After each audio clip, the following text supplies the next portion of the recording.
नमस्कार, आप देख रहे हैं दैनिक चिंतक। छत्तीसगढ़ की जनता पिछले एक हफ्ते से नए सीएम की घोषणा का इंतजार कर रही थी। रविवार के दिन उनका इंतजार खत्म हो गया जब भारतीय जनता पार्टी की विधायक दल की बैठक में पूर्व केंद्रीय मंत्री विष्णुदेव साय को निर्विरोध सीएम चुन लिया गया।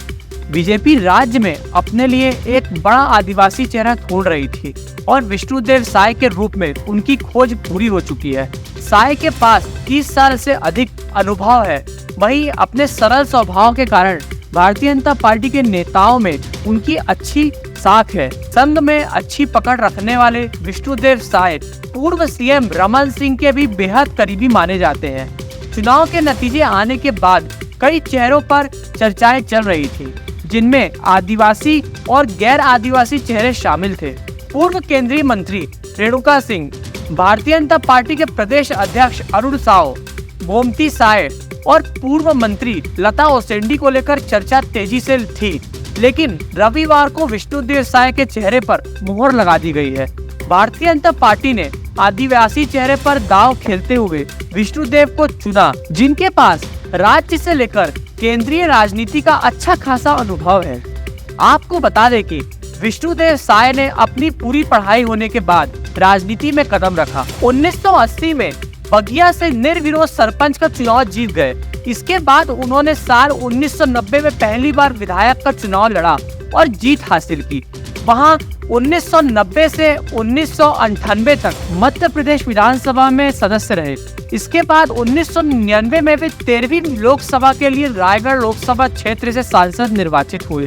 भारतीय जनता पार्टी ने उन्हें 2006 में पार्टी का प्रदेश अध्यक्ष बनाया।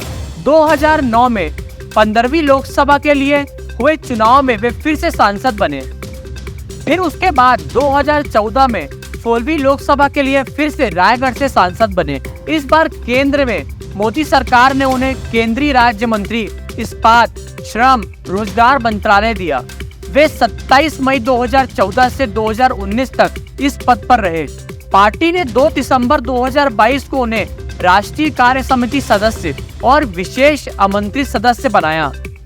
इसके बाद विष्णुदेव साय को 8 जुलाई 2023 को भाजपा ने राष्ट्रीय कार्य समिति का सदस्य बनाया। आपको बता दें कि छत्तीसगढ़ के नए सीएम बने विष्णुदेव साय आदिवासी समाज के बड़े नेता में से एक हैं। वे 2 बार पार्टी के प्रदेश अध्यक्ष, 4 बार सांसद, 2 बार विधायक और केंद्रीय मंत्री रह चुके हैं। वे संघ से जुड़े बीजेपी के बड़े आदिवासी नेताओं में शुमार है। आदिवासी समाज में उनका बड़ा कद माना जाता है। राज्य में पार्टी की जड़ें मजबूत करने में उनका काफी योगदान रहा है।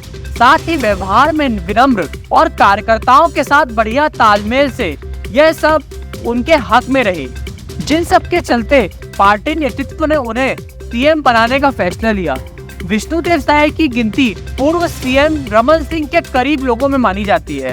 सीएम के नाम का ऐलान होते ही विष्णुदेव साय की पहली प्रतिक्रिया सामने आई है। उन्होंने कहा है कि मुख्यमंत्री के तौर पर मैं अपनी सरकार के जरिए पीएम मोदी की गारंटी को पूरा करने की कोशिश करूंगा। आवास योजना के हितग्राहियों के लिए 18 लाख आवास स्वीकृत करने नई छत्तीसगढ़ सरकार की ओर से किया जाना पहला कार्य होगा। सुनिए उन्होंने क्या कहा।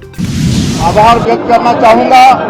साथ ही साथ छत्तीसगढ़ में भारतीय जनता पार्टी की बड़ी सफलता के लिए छत्तीसगढ़ के लाखों कार्यकर्ताओं को भी धन्यवाद देना चाहूँगा, जिन्होंने रात दिन मेहनत करके भारतीय जनता पार्टी को जिताया।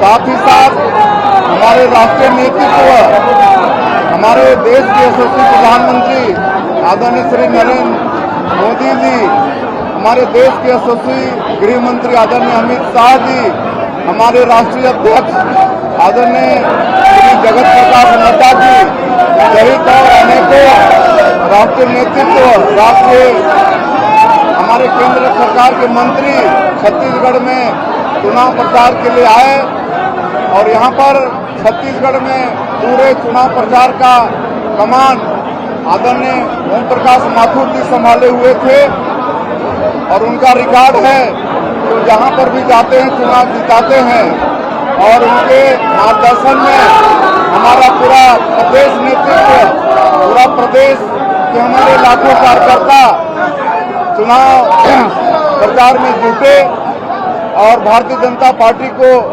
अभूतपूर्व सफलता दिलाए।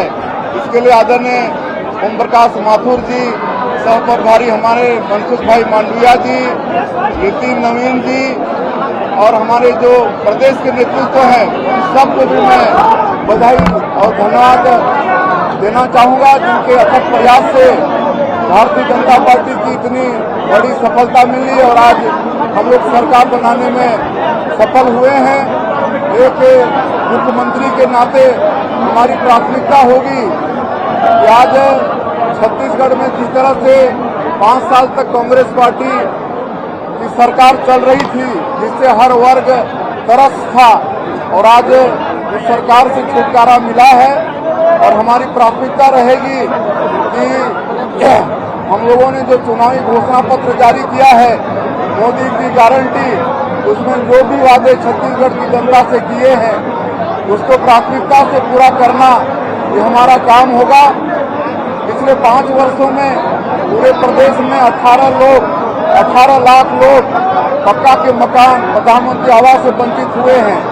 सबसे पहला काम 18 लाख मकान की स्वीकृति होगा और 25 दिसंबर जो हमारे छत्तीसगढ़ के निर्माता और भारतीय जनता पार्टी के संस्थापक स्वर्गीय अटल बिहारी वाजपेयी जी का जन्म दिवस है, उस दिन 2 साल का बोनस जो हम लोगों की 15 साल की सरकार में नहीं दे पाए थे, 2 साल के दौरान जितने भी कृषक धान बेचे हैं, उनके सबके खाते में 2 साल का बोनस दिया जाएगा।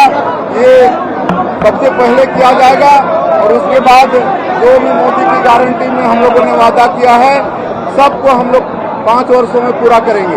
बड़ी जिम्मेदारी मिली है, क्या कहेंगे आप? बड़ी जिम्मेदारी मिली है, शपथ कब लेंगे?